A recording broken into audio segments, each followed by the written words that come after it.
Welcome back. A little stretch time. Everybody ready? And make sure you give at least 3 people the gift of a smile.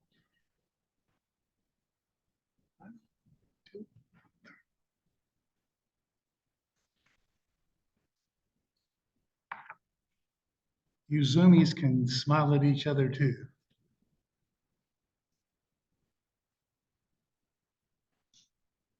A lot of people here tonight. Some I haven't seen in a while. Good to see you. Welcome back.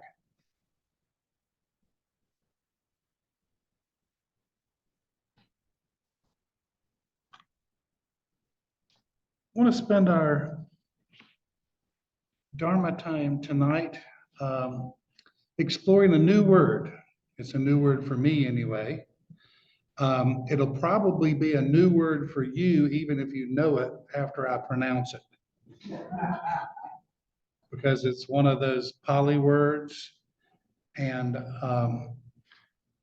it took me 4 years to say Bhante Gunaradana's name right. And I finally got it right when I asked the guy standing right beside him what his name was. And so that worked.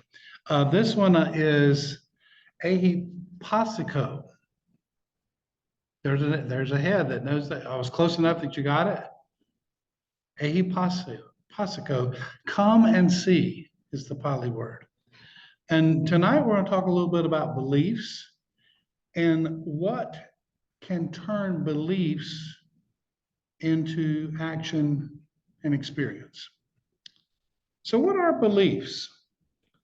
According to a basic definition from social psychology, beliefs are ideas or convictions that we accept as true, whether or not this is proof or has evidence.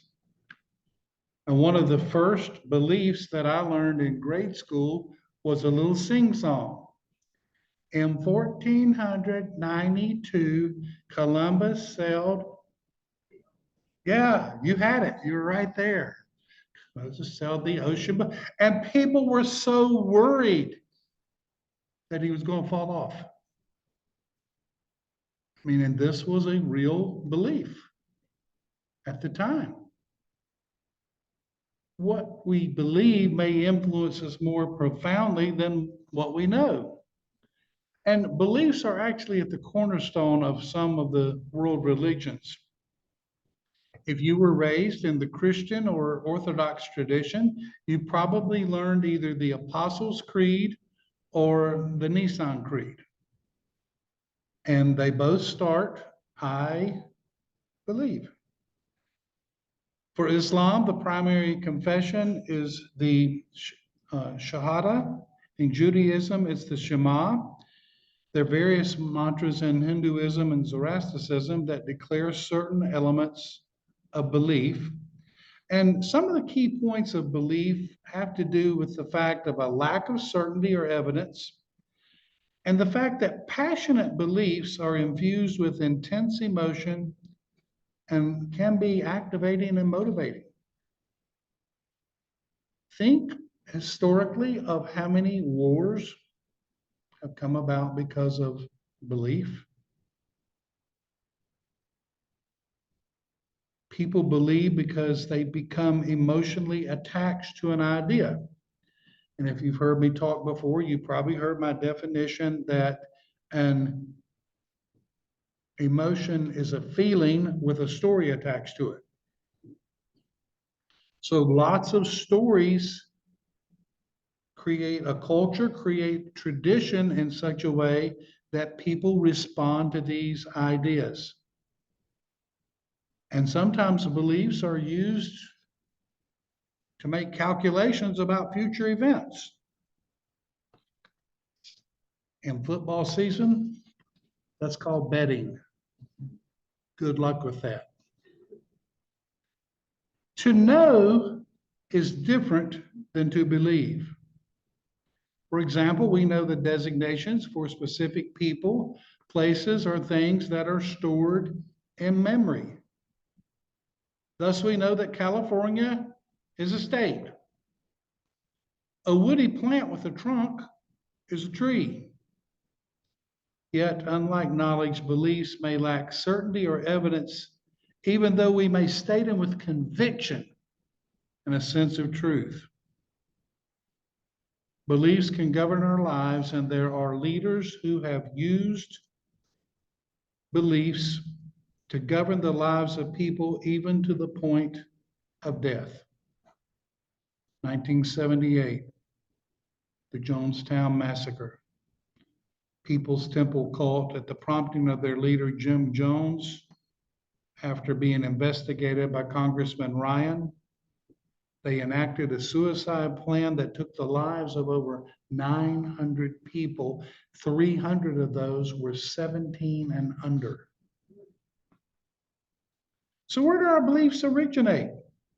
Where do they start?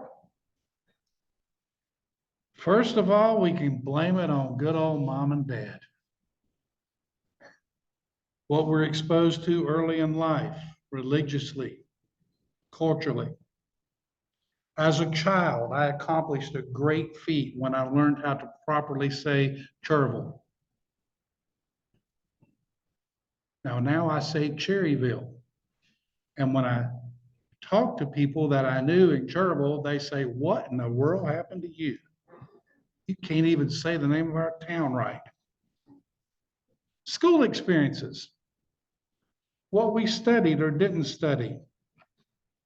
The textbooks used. Textbooks are changing now. Some of the textbooks that had 1492 have an entirely different view of Christopher Columbus. There's a guy's last name is Zen, People's History of the United States. It's a whole different story. Adolescent social interactions, friends and enemies, disagreements, maybe even fights. I had a coach that taught me how to run. But the real person that taught me how to run, his name was Ray Goins. He was chasing me. And I learned how to run. Early work experiences. When I was 12 years old, I worked at a place called Albertson's Garden Center. I made 50 cents an hour shoveling white rocks. How did I escape from Albertson's Garden Center's white rock job? I saw a person looking at tomatoes. I walked over and started talking to them. I sold them 4 cartons of tomatoes. I didn't sell rocks anymore or shovel rocks anymore. I was in the sales business. So what do Buddhists believe? If you look at a search engine and try to find out, you get different entries. Some say followers of Buddhism don't acknowledge a supreme God or deity. Buddha is considered an extraordinary being. The path to enlightenment is attained by utilizing morality, meditation, and wisdom. The foundation is the Four Noble Truths. There are many other answers as well. But the truth of the matter is these are generalizations because the teaching of the Buddha is not about belief, it is about investigation. In his book, What the Buddha Taught, Buddhist scholar Walpola Rahula put it this way: Buddhism is always a question of knowing and seeing, and not that of believing. The teaching of the Buddha is qualified as Ehipasseko, inviting you to come and see, not to come and believe. Come and see. And this is a phrase from the Pali language that the Buddha used. And it goes a little further in the translation, come and see for yourself. Experientially, come and see for yourself. The Buddha did not want people to just take his words on authority. He wanted them to test it out for themselves. And in the Pali Canon, one of the primary suttas communicating this teaching is the Kalama Sutta. It's Anguttara Nikaya, number 65. And I want to read a portion of it, the 4th section. It is proper for you, Kalamas, to doubt, to be uncertain, Uncertainty has arisen in you about what is doubtful. Come, Kalamas, do not go upon what has been acquired by repeated hearing, nor upon tradition, nor upon rumor, nor upon what is in a scripture, nor upon surmise, nor upon axiom, nor upon spacious reasoning, nor upon bias towards a notion that has been pondered over, nor upon another seeming ability, nor upon the consideration the monk is our teacher. Kalamas, when you yourselves know these things are bad, these things are blamable, these things are censured by the wise, undertaken and observed, these things lead to harm, abandon them. When you yourselves know. So how does this come about? How are we supposed to know, discover, and find out? We find the process of come and see through our tradition, Vipassana, because it's about observing. You heard in the opening, we will observe the breath. We are observing the body. And to a certain extent, we are observing ourselves in totality, physical actions, breathing, thoughts, feelings. And this is considered the original meditation of the Buddha, the teaching to come and see, experiment, experience. So experiencing is the main thing. We come to the source being ourselves, and we find out what's real, what's reality for ourselves. What is it that the Buddha laid out in his teaching for us to find? What are we to know? Now, I'll have to admit that when I first started coming here, there were words thrown out, and I thought I was eating alphabet soup because I didn't know what they spelled and I didn't know what they meant. But gradually I learned, and we're going to talk a little bit about how I learned.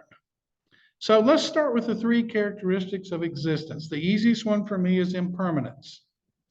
Ajahn Chah, who you've probably heard mentioned before from this table and up there, actually titled a book, Everything Arises, Everything Falls Away.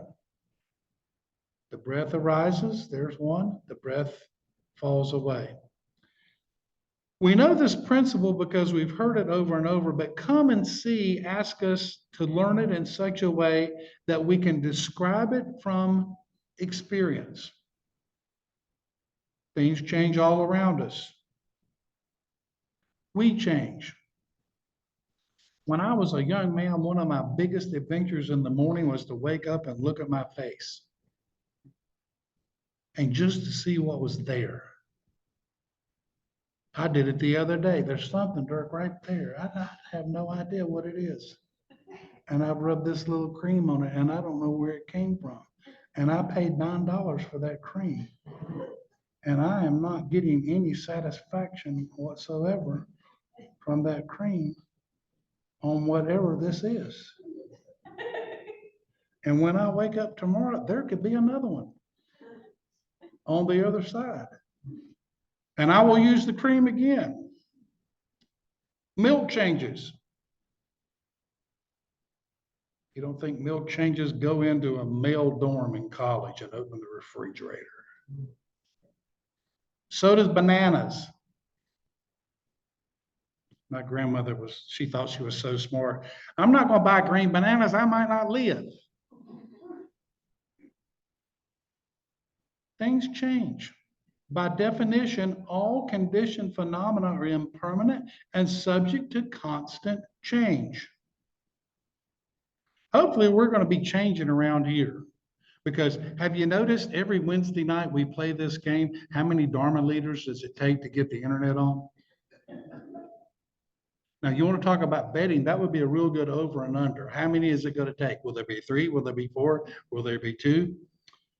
Conditioned phenomena includes personal, impersonal, internal, external, thoughts, feelings, opinions, and emotions, as well as relationships and possessions.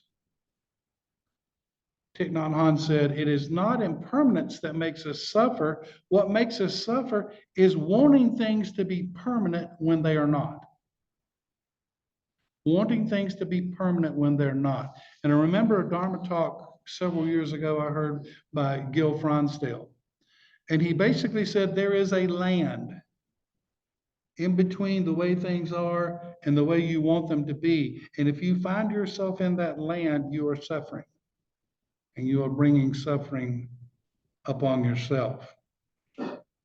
Relationships and possessions, health, peace, joy.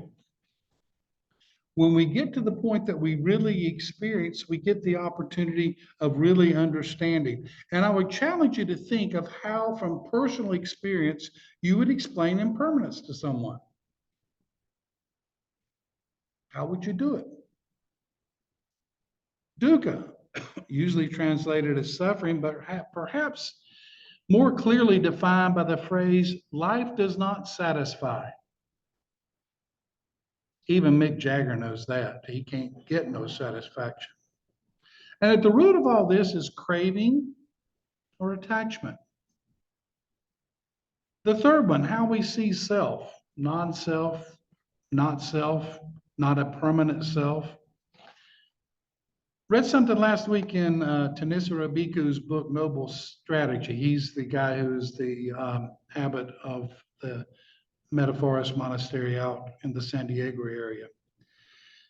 Writing about not self, if you develop the path of virtue, concentration, and discernment to a state of calm well-being, and use that calm state to look at experience in terms of the noble truths, the questions that occur to the mind are not, is there self? What is myself? But rather, am I suffering stress because I'm holding on to this particular phenomenon? Is it really me, myself, or mine? If it's stressful but not really me or mine, why hold on? The full talk from Noble Strategy is available on dharmatalks.org.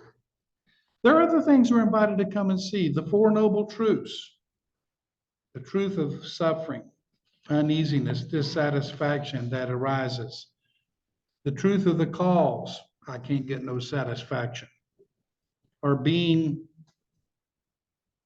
non-being that binds us to the cycle of rebirth, changing over and over. The truth of the path that frees us from suffering, the Noble Eightfold Path. How would you explain that?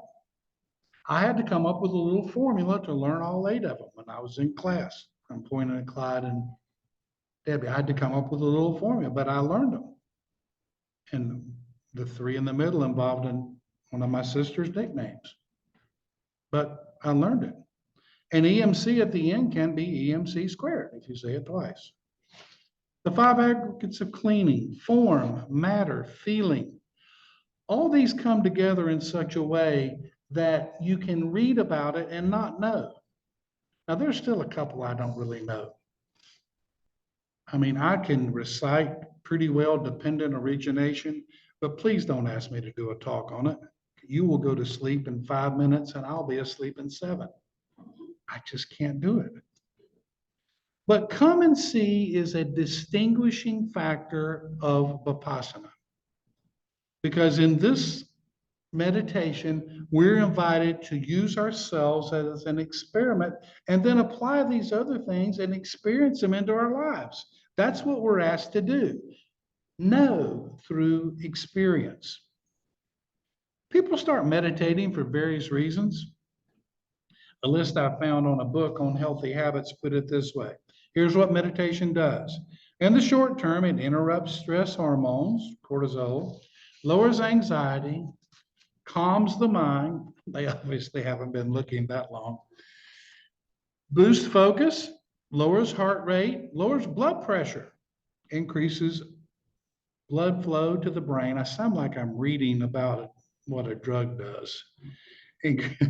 Side effects, increases the sense of well-being in the long term, lower risk of cardiovascular disease, boost the immune system, increase focus, boost energy, make us less likely to react, which I really like that one, and I can give you some examples of that. And it can help us pick helpful thoughts and words over not so nice ones.